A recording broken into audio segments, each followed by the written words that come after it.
Ainda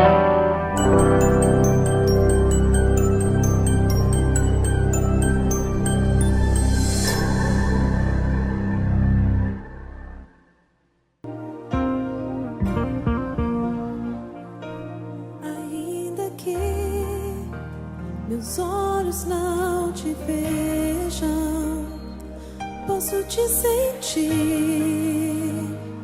Sei que estás aqui. As minhas mãos não poderão tocar teu rosto, Senhor. Sei que estás aqui. Oh, oh. Meu coração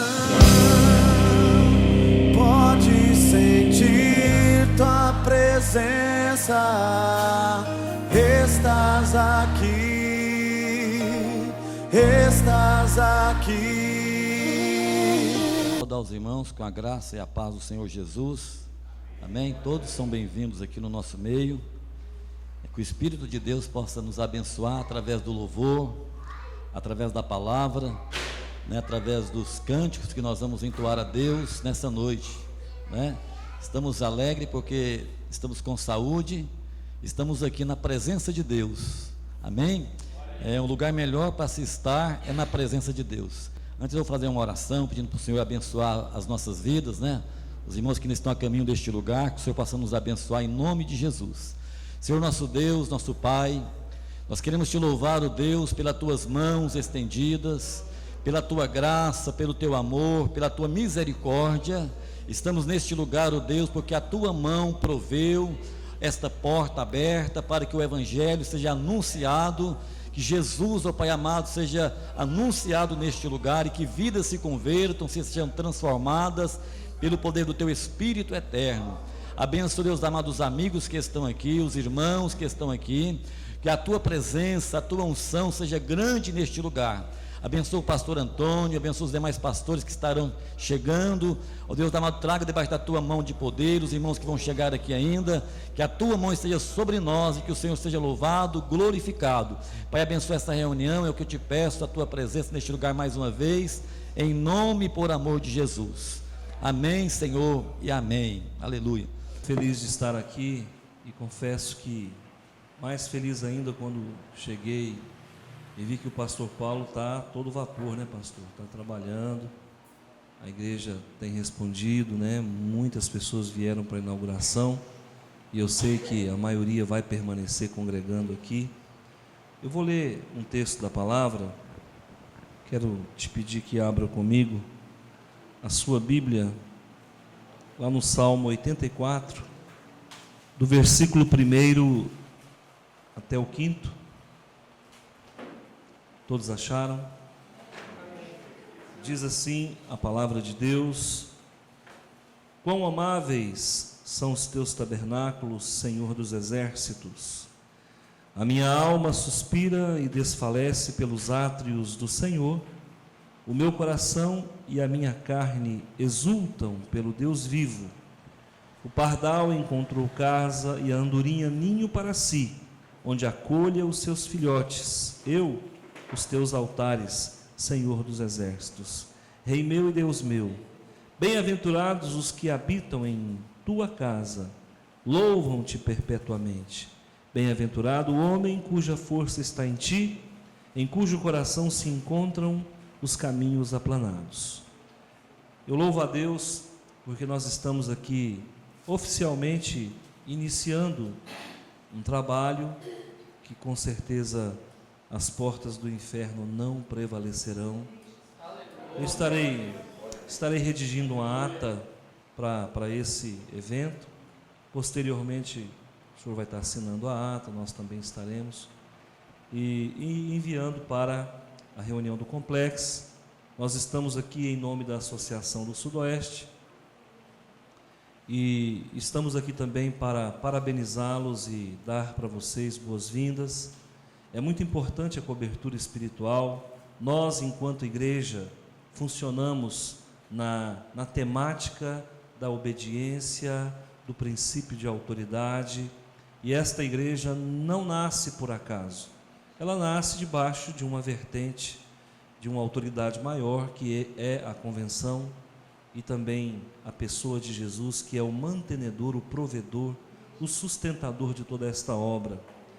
Eu fico muito feliz quando a igreja nasce. Eu vinha para cá pensando, eu pensava, olha, realmente o homem que tem um chamado, ele não consegue ficar parado.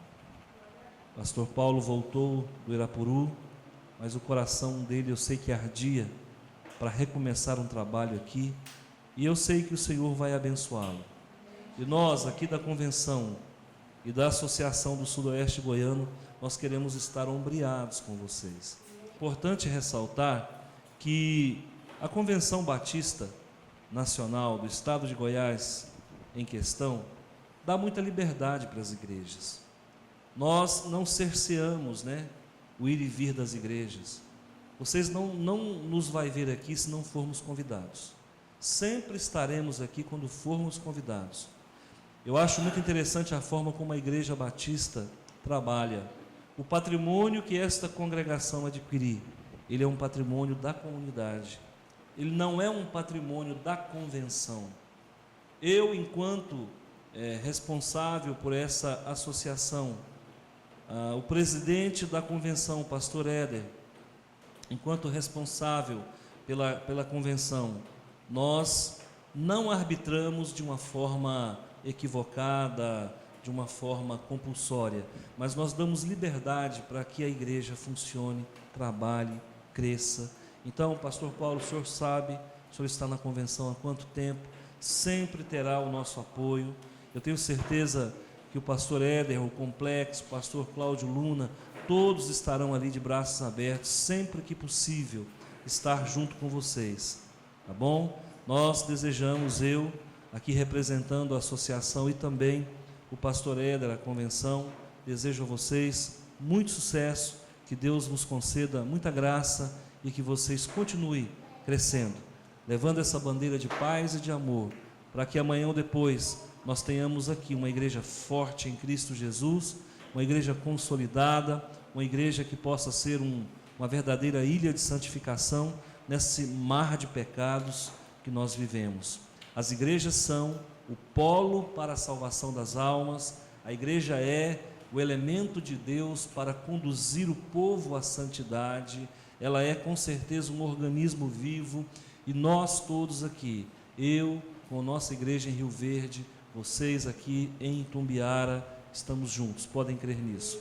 Precisar, é só chamar, nós estaremos com vocês.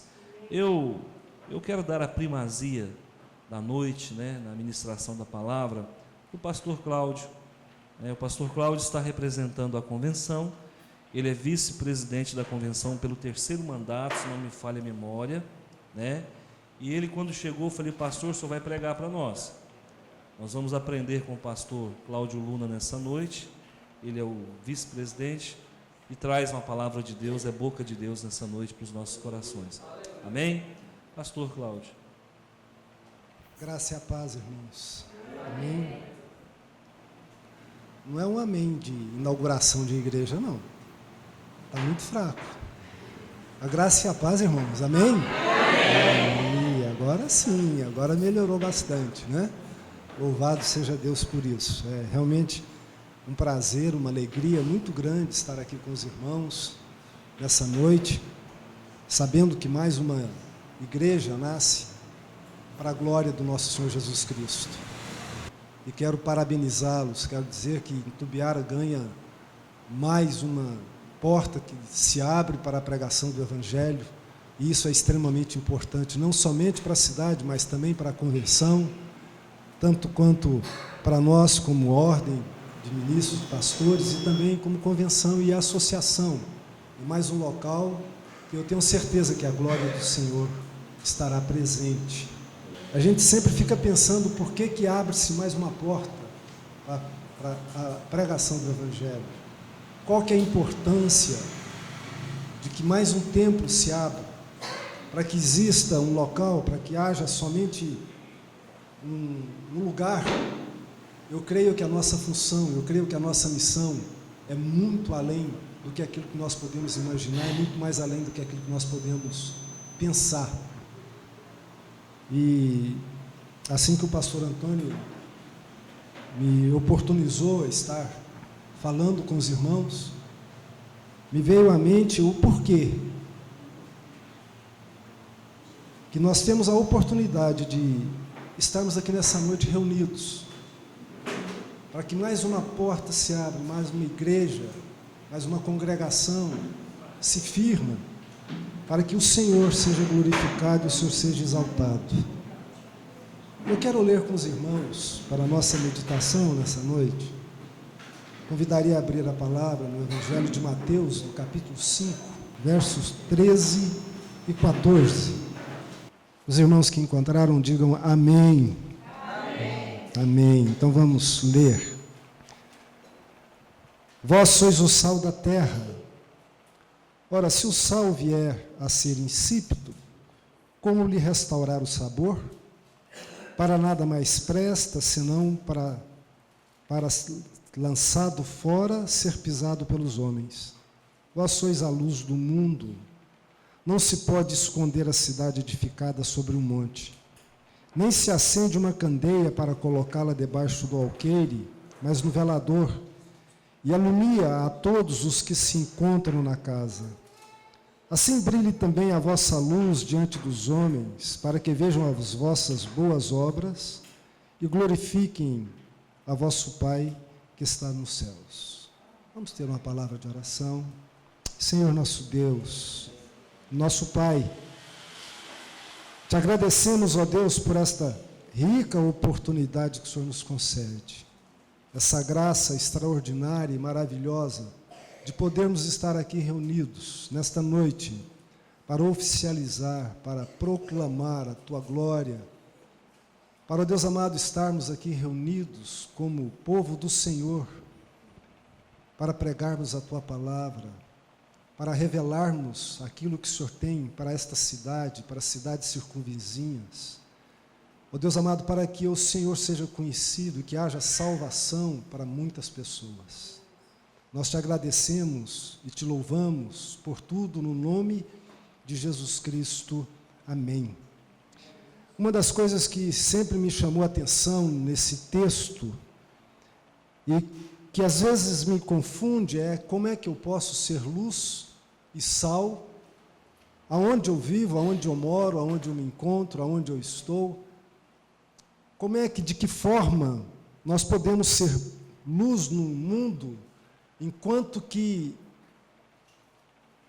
existe tantas coisas a serem feitas e tantas coisas que precisam de ser feitas? Quantas portas hoje se abrem intituladas como igreja e, na realidade, não passam de um ajuntamento de pessoas para se beneficiarem e para serem respondidas pelos desejos do seu próprio coração. Quantas vezes nós nos deparamos com agrupamento de pessoas que não são luz e nem sal. Isso tem nos preocupado, tem nos deixado extremamente preocupados. Não é o caso desta congregação.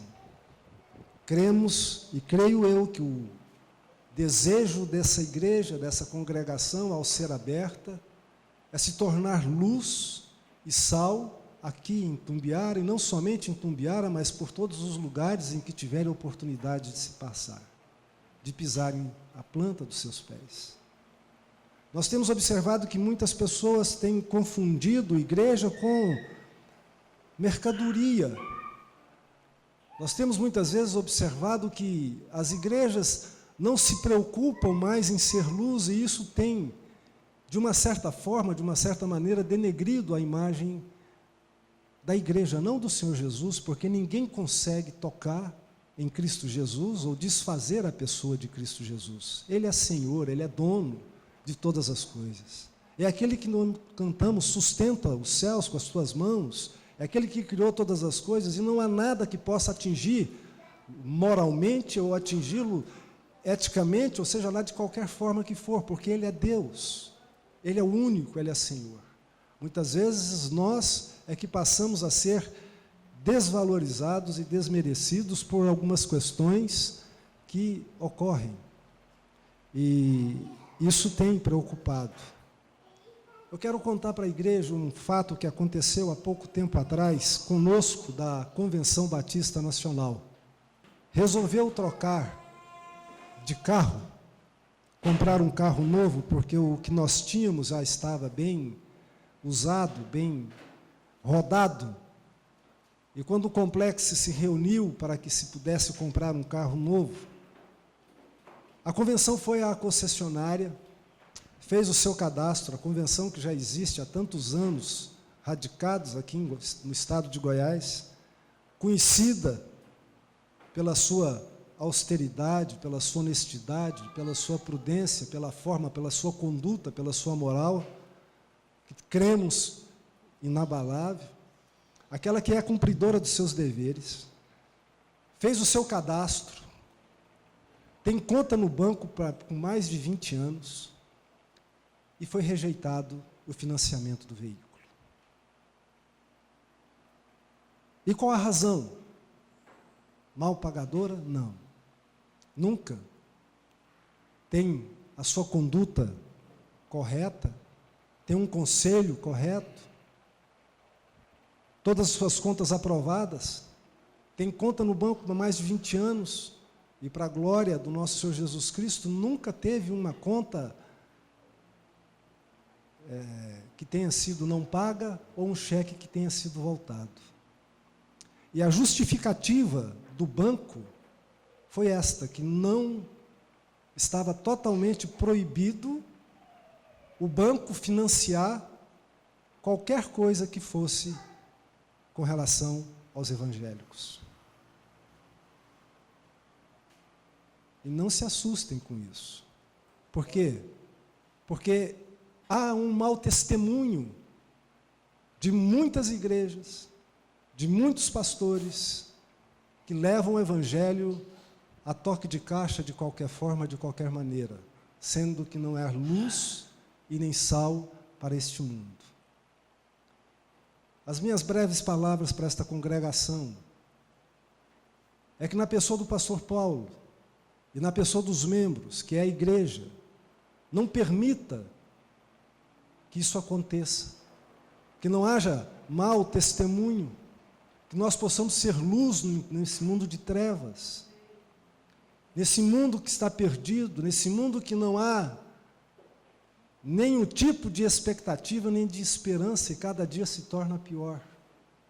Que nós possamos realmente ser luz e ser sal aqui nesta cidade tão necessitada disso, de igrejas firmadas na doutrina, na palavra de Deus, uma igreja que não tem vergonha de dizer, eu sou cristão, eu sou crente, uma igreja que é conhecida pela sua honradez, pela sua graça, pela sua misericórdia, uma igreja que é conhecida pela sua lisura, uma igreja que é conhecida pelo seu testemunho. Ser luz e ser sal depende muito do testemunho que a igreja dá. Nós não precisamos de ter pessoas famosas dentro da igreja. Precisamos, se elas quiserem ficar conosco, mas o mais importante é que elas deem testemunha de Cristo Jesus na sua vida, no seu viver diário.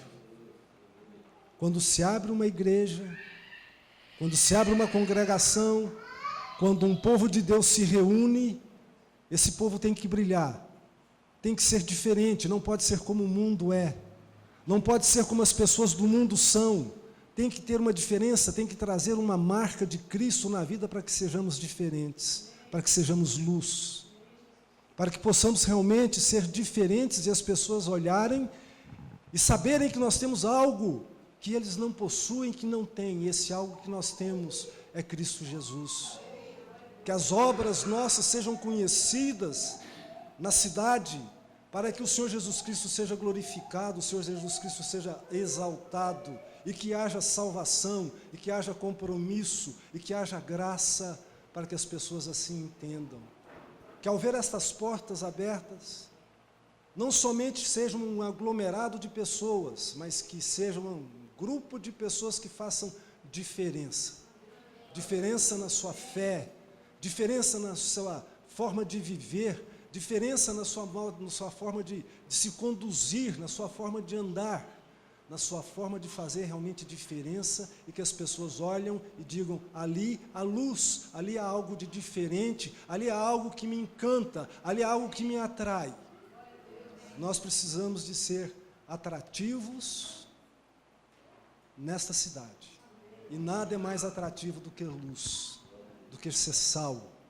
Luz ilumina, luz clareia as trevas, luz coloca as coisas que precisam de serem colocadas nos seus devidos lugares. Ninguém perde o caminho quando encontram com a luz. E que esta congregação seja realmente luz aqui em Tumbiara.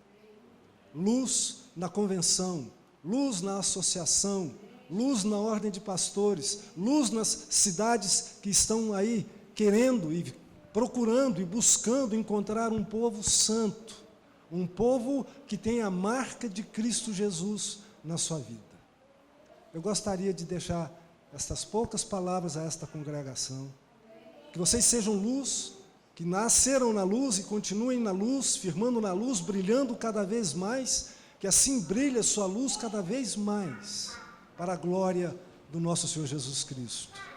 Eu quero parabenizar a vocês, ao pastor Paulo, a todos que aqui estão, e que continue com essa firmeza, com essa disposição, com essa vontade de servir a esse Deus maravilhoso e glorioso a qual nós o conhecemos.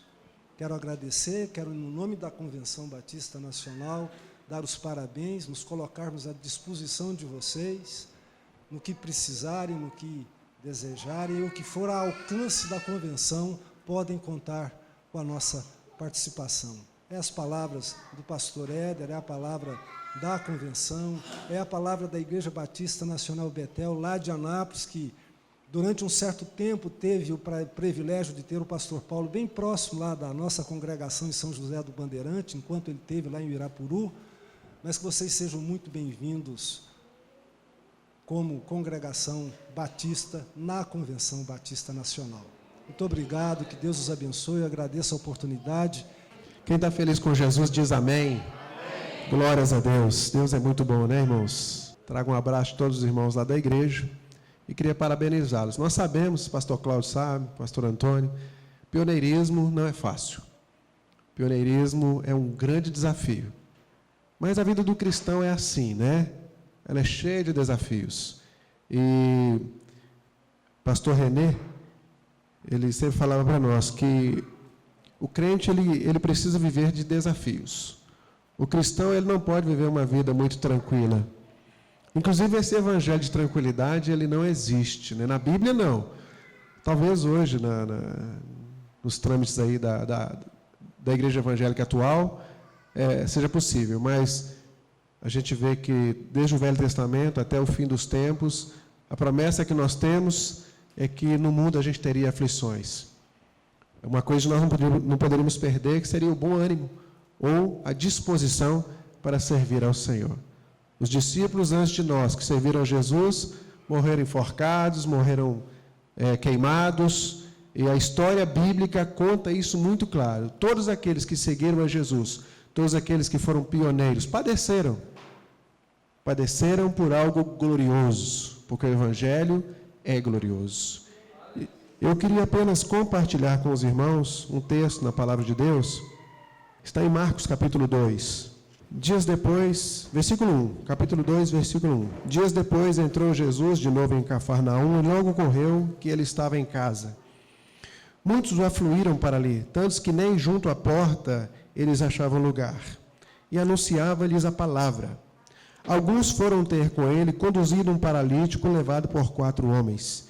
E não podendo aproximar-se dele, por causa da multidão, descobriram o eirado no ponto correspondente ao que ele estava. E fazendo uma abertura, baixaram o leito em que jazia o doente. Vendo-lhes a fé, Jesus disse ao paralítico: Filho, os teus pecados estão perdoados. Qual é mais fácil, dizer ao paralítico: estão perdoados os teus pecados, ou dizer: levanta-te, toma o teu leito e anda? Feche seus olhos mais uma vez, nós vamos orar. Senhor Deus maravilhoso, poderoso, Deus de misericórdia e de poder, nós te adoramos nesta noite pela beleza da tua santidade. Glorificamos o santo nome do Senhor. Adoramos a Trindade Santa, o Deus Pai, Deus Filho e Deus Espírito Santo. E nos rendemos diante da tua palavra, clamando ao Senhor, para que o teu Filho Jesus seja revelado ao nosso coração, através do Espírito Santo agindo neste lugar.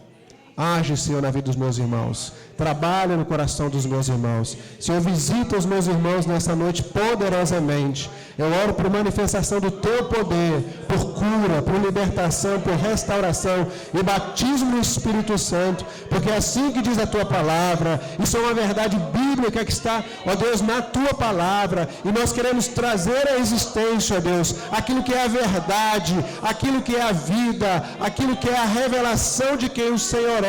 E nós oramos para que o Senhor Jesus, o Filho de Deus, seja revelado na palavra e que essa palavra gere vida em nós, vida no meio do teu povo, vida no meio da tua igreja, para que a vida de Cristo possa transbordar os quatro cantos dessa cidade e que a cidade em seja visitada pela presença do Senhor Jesus através da tua igreja aqui, em nome de Jesus. Amém, amém, amém, queridos. Pode se assentar. Quem crê no poder de Deus diz amém. Irmãos, eu creio no poder de Deus. Eu creio no poder da oração. A semana passada, nós estamos numa campanha de 40 dias de jejum e oração lá na igreja. E a semana passada nós ministramos sobre oração e a necessidade que nós temos de orar e de buscar a face do Senhor e de falar com Deus aquilo que está em nosso coração. E eu incentivo os irmãos. Se os irmãos querem ter sucesso, os irmãos querem ver esse trabalho crescendo, os irmãos querem ver a obra de Deus avançando nessa cidade, comece a orar, irmãos.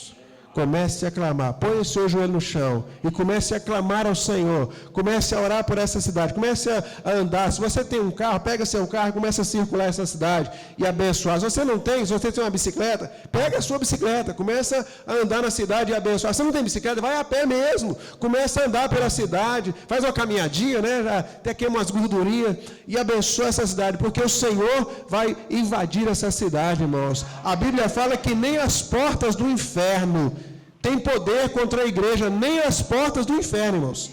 E eu não sei se você já pensou o poder que tem a porta do inferno.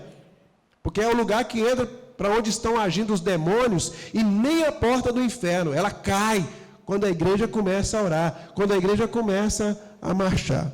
O texto nós acabamos de ler, Jesus está voltando para Cafarnaum, para sua casa, e ele já tinha feito alguns milagres, e é interessante que uma multidão vai para lá. Ali tinha curioso, tinha pessoas sinceras, tinha irmãos em Cristo Jesus, e tinha gente de todo tipo, estava igual a Arca de Noé, né? Tinha bicho de todo tipo lá. E é interessante que começa uma história no meio de tudo isso. Cafarnaum é lugar do descanso, né? Ou lugar do repouso, que significa no original.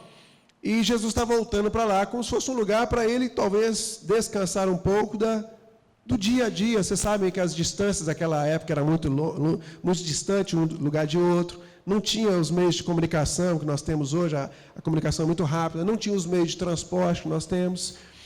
Então ele voltou para Cafarnaum, que era a sua casa, estava em casa e a multidão estava lá. Mas é interessante, paralelamente a esse momento de descanso de Jesus, esse momento de repouso, vamos dizer assim, começa a história de 4 homens trazendo um paralítico.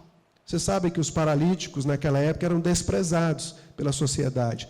Eles não podiam nem entrar na cidade, porque eles eram tidos como imundos.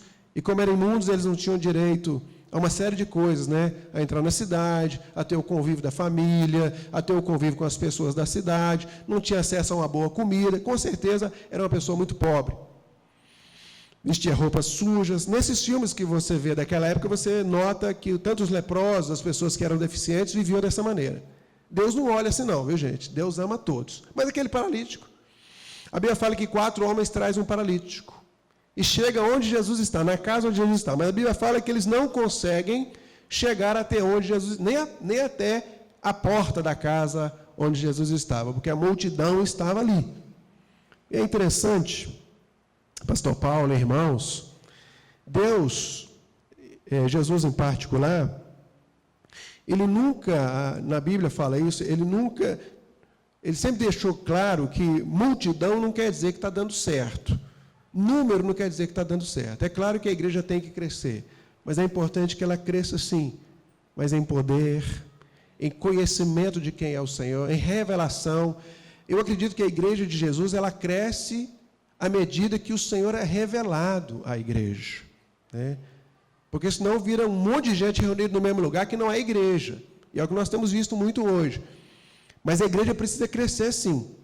Mas ela precisa crescer em número, em conhecimento, em revelação, em poder de Deus, né? Tem que aparecer os missionários no meio da igreja, tem que surgir os profetas, né? Os mestres, os pastores, tem que surgir. A igreja é assim, ela é um organismo vivo. E é interessante que você vai ver que multidão na Bíblia nunca foi sinônimo de que a coisa está dando certo. Às vezes a igreja hoje ela é conhecida por número. Várias vezes o pessoal chega lá na Paz, na quarta igreja, e pergunta: pastor, quantos membros tem a sua igreja? Eu não sei. Eu não sei, irmãos. Eu estou sendo sincero, eu não sei. E nem me preocupo em saber também. Mesmo porque são ovelhas, e eu cuido das minhas ovelhas, como Deus confiou, que são ovelhas do Senhor, Eles confiou a mim. Mas não é para me ficar contando o número delas. É para zelar por elas. É para cortar, né, o pelo quando tiver que cortar. É para cuidar, dar o alimento quando ela estiver com fome. O pastor é para isso, é para cuidar da ovelha e viver da gordura da ovelha, que a Bíblia fala, né? Então não tem necessidade de ficar sabendo o nome sim, mas não o número. E crescer é natural. Crescer é natural. Quem aqui tem filho, levanta a mão. Você tem que chegar todo dia para o seu filho cedo e falar: filho, cresce, você tem que crescer, viu? Você cresce. Você tem que falar para ele todo dia, para ele crescer? Não. O que você faz? Você dá alimento, não é isso? Você cuida bem dele, dá alimento e tal, e o que acontece? Ele cresce. A igreja é um organismo vivo. A igreja é o corpo de Cristo, onde Cristo é o cabeça, governa sobre a igreja, mas nós somos o corpo, e o crescimento ele é natural, se o corpo estiver sadio. Agora, se estiver doente, não cresce, não. Então, aí entra a pessoa do pastor, entra a pessoa dos obreiros, dos irmãos cooperadores com o pastor, né? Eu estou vendo o Paulo aqui, homem de Deus, mas ele não pode fazer nada sozinho. Aquele paralítico estava doente, pobre, miserável, passando fome, necessidade, sem poder entrar naquela cidade. Mas uma coisa ele tinha 4 amigos. Né, Paulo? Agora você vai ter que achar os seus 4 amigos, meu irmão. Tem que achar. 4 era aquele número, talvez você vai ter muito mais. Mas precisa haver os amigos. Precisamos de amigos, pessoas próximas, que vão amar esse ministério, que vão amar essa igreja, como ele ama. Que vão olhar para esse lugar aqui e falar: não, eu vou pregar o evangelho, eu vou evangelizar pessoas, porque eu quero que aquela igreja seja uma bênção e seja canal de vida na vida dessa pessoa. Eu quero levar pessoas para um lugar que eu sei que é seguro, porque ali a palavra está sendo pregada. E eu conheço aquele pastor, ele é homem de Deus. Eu sei que ele não vai ficar falando um monte de besteiras lá, e vai ficar vendendo indulgências, e vai ficar enganando o povo. Eu sei que ele tem uma palavra da verdade. Eu sei que ele é cheio do Espírito Santo, e eu vou ser um com ele. E se ele não estiver cheio, eu vou orar com ele, eu vou chamar ele e falar: vamos orar, e Deus vai encher o Senhor com o Espírito Santo, e vai encher, ele vai capacitar, e vai dar sabedoria para o Senhor dirigir esse rebanho com temor e tremor no coração. Aquele paralítico, ele não tinha nada na vida, mas ele tinha tudo. Aparentemente ele não tinha nada, mas ele tinha tudo. Porque ele tinha amigos. Ele tinha pessoas que acreditavam que se de alguma forma ele fosse apresentado a Jesus, aquele paralítico fosse apresentado a Jesus, algo sobrenatural iria acontecer na sua vida. E aqueles 4 amigos eram tão convictos que eles foram e levaram. Só que encontraram um problema, né? Chegaram ali para levar Jesus, a multidão estava lá. Olha, queridos, vocês vão ouvir muitas coisas da multidão. A multidão vai querer tirar você do foco. A multidão vai dizer para você uma série de coisas que vai tentar tirar você daquilo que é o centro da vontade de Deus para a sua vida. E agora, de uma forma particular, a questão da igreja, vai falar para você ficar mudando de igreja, Hoje nós vivemos uma igreja rotativa, né? As pessoas estão procurando a igreja que mais lhe agrada, né? Igual aqui não tem ar-condicionado, então eu não vou ficar aqui, calor demais, né? Eu quero uma igreja que tenha ar-condicionado. Alguns querem um pastor, né, bonitão, né? Um pastor bonitão, uma pastora que canta bem, um grupo de louvor que tem 15, 20, 30 vozes. Então, vai selecionando a igreja de acordo com aquilo que é a vontade dela. A multidão é assim. A multidão está, às vezes, naquela multidão que estava ali na porta da casa de Jesus, tinha muita gente, alguns eram irmãos sinceros, eu acredito. Mas a grande maioria só estava lá, sabe para quê? Curioso. Para ver o que é, que negócio é esse, que homem é esse que faz cura, que faz... Eu quero saber que negócio é esse. Alguns estavam ali talvez por causa do dinheiro. Se tem um cara que cura assim, vai dar algum dinheiro, vamos lá. Talvez por causa da comida. Depois Jesus multiplica os pães e alimenta mais de 15 mil pessoas. Então, essa multidão, normalmente, ela vem para criar algum tipo de confusão na sua mente, no seu coração, em relação ao seu serviço ao Senhor, ao seu dom, a colocar o seu dom em evidência. Quando nós estamos em algum lugar que nos agrada, você não coloca o seu dom em evidência. Nós temos que estar em lugar em que o Senhor nos coloca, onde há uma necessidade que você é importante para aquele lugar. Eu acredito que você está aqui hoje, meu irmão, minha irmã, porque Deus olhou para você e falou assim, não, eu vou colocar aqueles irmãos ali, porque eles vão servir naquele lugar, e ali é uma necessidade que é exatamente do tamanho dessa pessoa. Em outro lugar você não vai dar certo. Eu só fui membro de 2 igrejas, da igreja onde Jesus me alcançou, lá em Belo Horizonte, e eu fui ser missionário na Albânia. Quando eu voltei da Albânia, eu já vim direto para Goiânia, e estou naquela igreja até hoje. Não pretendo sair de lá. Se algum dia Deus me mandar para algum outro país, algum outro trabalho, não sei. Os caminhos de Deus são perfeitos, né? Se Ele mandar, eu vou, com o maior prazer. Talvez eu tenha que estar em uma outra, terceira igreja. Mas eu nunca procurei uma igreja que me agradasse. Eu sempre procurei uma igreja que eu pudesse agradar a Deus. A nossa convicção, irmãos, o nosso desejo tem que ser agradar e servir ao Senhor. Nós temos que estar num lugar que nós vamos poder servir ao Senhor. Não adianta eu ficar procurando uma igreja que vai... A igreja perfeita não existe. Eu vim conversando mais o Calil. A igreja perfeita não existe. Ela existe na mente e no coração de Deus. Nós vamos estar nela no céu. Mas aqui na terra ela não existe. Por quê? Porque a igreja é o corpo. Olha para o seu corpo, aí você vai ver. É tudo diferente, gente. Não tem nada no seu corpo que é igual. E os dedos da mão, o dedo do pé, tem umas partes mais bonitas, né? Tem umas partes mais feias, mas é corpo. A igreja é assim, é o corpo de Cristo. E o corpo, ele tem que andar em conformidade com a cabeça. Quem manda no nosso corpo é a cabeça. O corpo não manda na cabeça. Quem não consegue, quem não tem a mente sadia, acaba se tornando uma pessoa ou débil mental, porque a mente não consegue comandar o corpo, ou um tetraplégico. Porque se o cérebro não comanda o corpo, ele fica tetraplégico. Mas a igreja, no molde de Jesus, onde Jesus é o cabeça, ela funciona em plena harmonia. Em harmonia com a vontade de Deus, não com a minha vontade. Não com a vontade do homem, e nem com a vontade do mundo, mas com a vontade de Deus. Amém, queridos? Então, aqueles 4 homens tinham essa convicção, mas eles chegaram na porta e não conseguiram levar aquele rapaz a Jesus. A parte deles eles já tinham feito. Mas é interessante, a Bíblia fala que eles vão, abrem um buraco, onde Jesus estava, e baixam o paralítico naquele lugar. Vamos tentar fazer isso aqui. Vamos supor que aqui é telhado. E Jesus está aqui dentro, a família aqui e a multidão ali fora.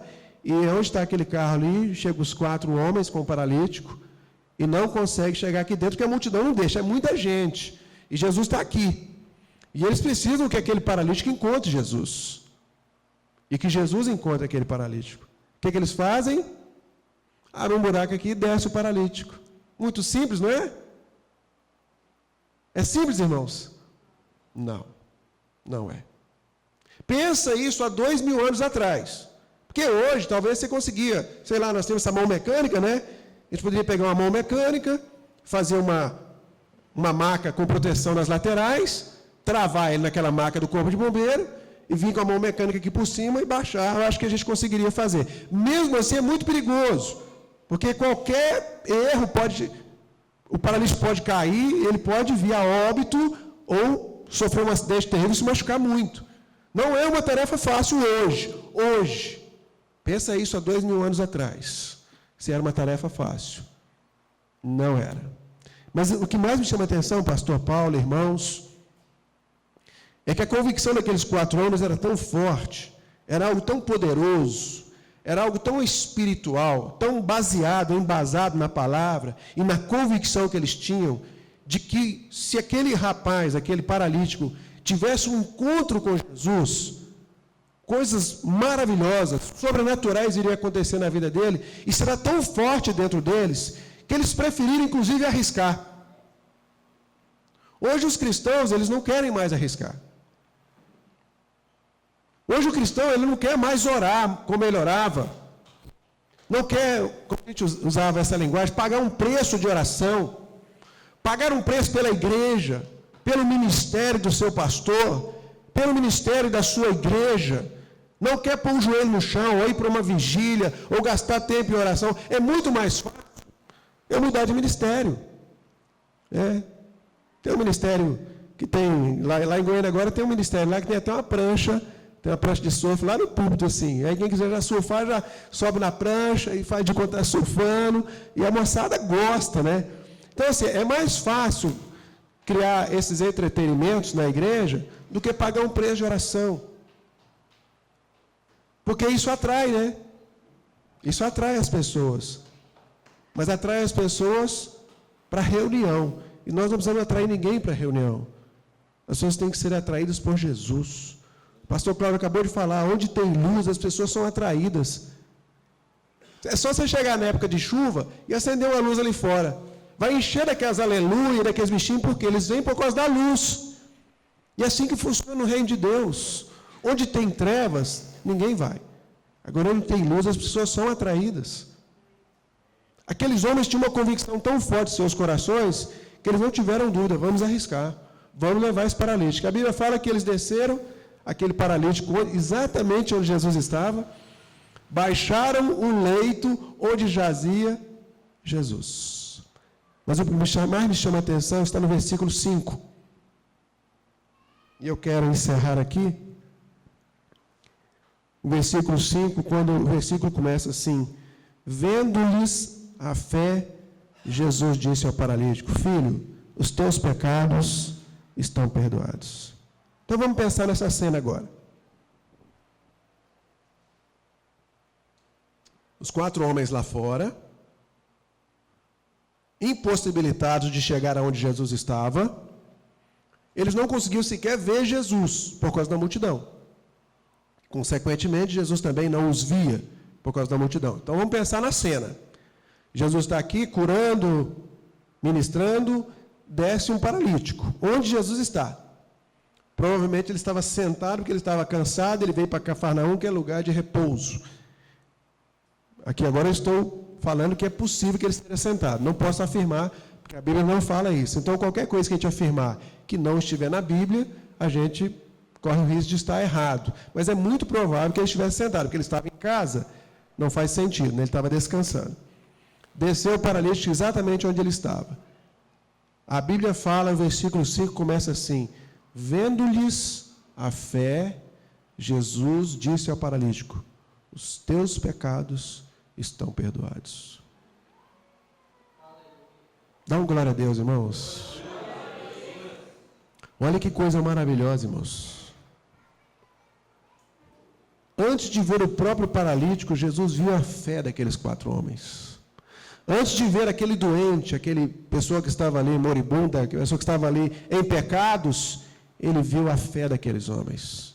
Ele viu o esforço daqueles homens. Ele viu a convicção daqueles homens.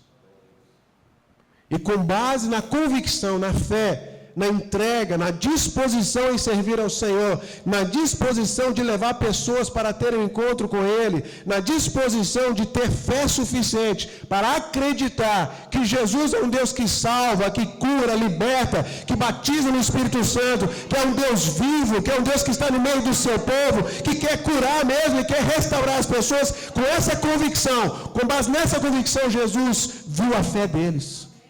Jesus não viu seus rostos, mas viu a fé. Jesus não viu o dinheiro que eles tinham, o dízimo que eles iam dar, a oferta que eles iam dar, mas viu a fé daqueles homens. Irmão, nós temos que orar para Deus levantar homens de fé no meio desta igreja. Que Deus te abençoe, Paulo, para que Deus levante no meio desse lugar aqui homens e mulheres cheios de fé, meu irmão. Homens convictos de que vale a pena servir Jesus, como diz Paulo, que no Senhor o nosso trabalho não é vão, irmãos. No Senhor o nosso trabalho não é vão. Hoje tem muita gente que quer aparecer na igreja. O ministério que mais tem gente na igreja é o do louvor, porque é o que fica mais em evidência. Não quero criticar aqui os irmãos que tocam e cantam, não é nada disso. Só estou falando assim, as coisas estão um pouco trocadas. As pessoas vêm para a igreja com a convicção errada. Aqueles homens foram até onde Jesus estava, vamos dizer que era a igreja daquele momento, eles foram onde Jesus estava lá, eles não foram lá buscar nada, eles foram levar um paralítico.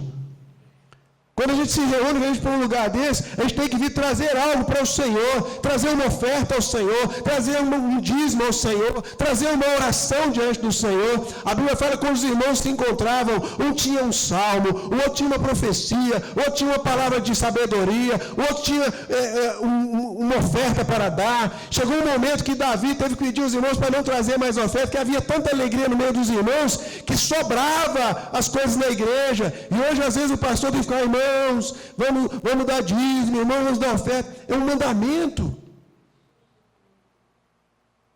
Que Deus ajude vocês, irmãos, que vocês sejam homens e mulheres de fé. Jesus viu a fé daqueles homens. No final do ano passado, eu voltei na Albânia, depois de 2007, 10, 12, 14, 13 anos, eu tinha saído da Albânia, eu voltei lá. Eu me lembro que cheguei na Albânia, fui para a capital, fiquei lá um pouco, depois fui para a cidade onde eu comecei um trabalho, no meio dos muçulmanos, e comecei uma igreja. Lá fomos muito perseguidos, chegamos a ser ameaçados de morte. A nossa saída de lá foi muito difícil, conturbada. Eu não vou contar todo o testemunho, mas eu me lembro que a minha esposa veio para o Brasil com meu filho muito doente, nós não sabíamos o que ele tinha, lá não tinha médicos, e ela chegou ao Brasil e começou a procurar médico, a tratar dele, e eu comecei a orar, e comecei a ficar meio desesperado lá, falei, meu Deus, eu preciso voltar para o Brasil por causa do meu filho. Eu não sabia o que ia acontecer com meu filho, ele estava muito doente, e lá é muito frio, lá fazia 17 a 20 graus negativos na época do inverno. Por exemplo, a sua geladeira funciona com 3 negativo, lá era 17 a 20 negativo. Era como você morar dentro de um freezer, mais ou menos. Liga um freezer na sua casa e mora dentro dele. Era mais ou menos como a gente vivia na Albânia durante 6 meses. Então, depois de semanas que ela tinha chegado no Brasil, Deus me deu uma palavra. Estava orando no meu quarto, ali chorando, Deus fala, vai para o Brasil. Aí eu falei, meu Deus, aí eu liguei para minha esposa, meu bem, eu estou indo embora. Ela falou, como? Não tinha nem o dinheiro da passagem, não tinha o dinheiro da passagem. Falei, Deus falou para mim, eu vou embora, eu de algum jeito, eu vou dar um jeito. E fui naquele dia para a capital, cheguei na capital, alguém tinha depositado uma oferta na nossa conta, que era exatamente o preço da passagem e um dinheirinho para o lanche da viagem. Comprei minha passagem para daí uns 3 ou 4 dias, peguei o voo e saía da Albânia, era Tirana, Roma, Rio, Goiânia. Aí eu desci no Rio, ia ficar 8 horas no Rio de Janeiro esperando o voo para Goiânia. Aí a primeira coisa que eu fiz foi pedir uma coxinha Guaraná Antártica. Morria de saudade de coxinha Guaraná Antártica, lá não tem essas coisas. Enquanto eu estava comendo, a televisão ligada, e eu tinha saído de lá naquele dia, aí a televisão ligada era por volta de, acho que umas 6h20 da manhã, 6h40 da manhã mais ou menos, só que o fuso horário, a diferença lá era 4 horas, então lá já era mais de 10 da manhã. Aí mostra Começa a passar os jornais e fala, a Albânia está em guerra civil. Irmãos, eu saí lá num dia à noite, à tardezinha, não tinha nada, nem rumor, nada. Como nós estamos aqui hoje. Exatamente desse jeito. Na meia-noite daquele dia, os grupos já tinham se preparado para começar uma guerra civil. Eles estavam todos preparados para, na meia-noite, deflagrar uma guerra civil no país. E eu saí exatamente naquele dia, sem saber de nada. Dá uma glória a Deus, irmãos. Porque se eu estivesse lá, a primeira casa a ser saqueada foi a minha. Lá onde eu morava, a primeira casa a ser saqueada foi a minha. Eles roubaram tudo.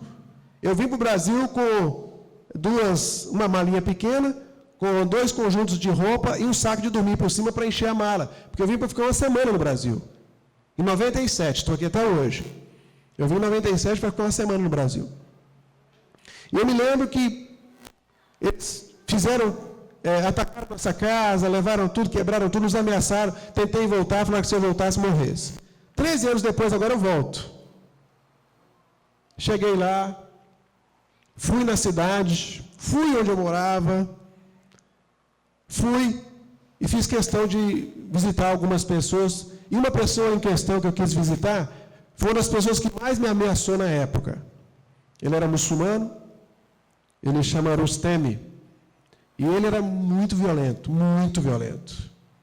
Ele era daqueles, ele não era xiita, mas era muito violento. Eles andavam armados e numa cidade do interior eles fizeram até uma forca para enforcar a gente. Naquela época não era fácil não, viu gente? Mas era glorioso, como eu estou dizendo. O evangelho não é, o reino de Deus ele é conquistado com esforço, não é fácil, mas é glorioso. O que nos espera no céu, irmãos, é glorioso demais. Não tem nada nesse mundo, irmãos, nada nesse mundo que possa desviar a sua atenção daquilo que é a glória de Deus, daquilo que Deus está preparando para nós. Nem olhos viram, nem ouvidos ouviram o que o Senhor tem preparado para nós, irmãos. É algo maravilhoso demais. E nós não podemos tirar os olhos disso. Por isso Jesus falou, busca as coisas do alto, olha para o alto, olha para mim, olha para a minha glória, olha para o meu poder. Não fica olhando as coisas do mundo, não. Porque as coisas do mundo vão te iludir.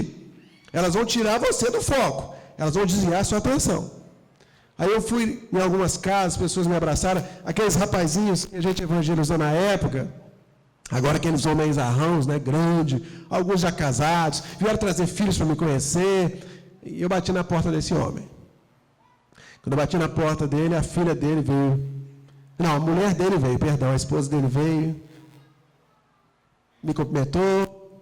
Se ele calou, se ele ado, estava falando em albanês, cumprimentei ela também, ela olhou. Tipo assim, quem é esse, né? Quem é essa peça estranha aqui? Aí eu falei um pouco em albanês, mais enrolado, do jeito brasileiro, com sotaque. Ela, pastor Pali? Falei, sou eu. Nossa, ela veio e me abraçou. Aí ela gritou, a filha dela veio correndo, me abraçou, e me beijava, e me abraçava, pastor Paulo, e ela me balançava, e eu fiquei um pouco assustado com tudo aquilo, e o esposo dela veio de lá, e ele era muito violento, irmãos, muito mesmo. Ele veio de lá, assim, quando ele viu assim, ele veio e me abraçou, ele aninhou aqui debaixo do meu braço, e chorava, e me abraçou com tanta força, e ele chorava, eu falei, meu Deus do céu. E aquele homem chorando, um homem daquele tamanho, um homem violento, e ele chorando, e ele olhou para mim com os olhos cheios de lágrimas, e falou assim, olha pastor, você lembra de mim, né? Eu falei, lembro. Você lembra daquelas vezes que eu te afrontei? Lembro. Você lembra quantas vezes eu te ameacei? Lembro. Ele falou assim, interessante, você sempre me tratou bem, você sempre falava de Jesus para mim. Você lembra disso? Eu falei, lembro. Ele falou, pois é, hoje eu sou o pastor daquela igreja. Hoje eu sou o pastor da igreja que o Senhor deixou aqui. Irmãos, nós precisamos ter fé, irmãos. Precisamos entender o que Deus tem planejado para a nossa vida. Deus tem algo maravilhoso para nós. Quando aquele irmão falou, hoje eu sou o pastor daquela igreja. Irmãos, eu também me derreti a chorar, porque eu estava esperando tudo, uma situação bem diferente. Eu estou lá, estou pastoreando aquela igreja, E eu continuei aquilo que você começou.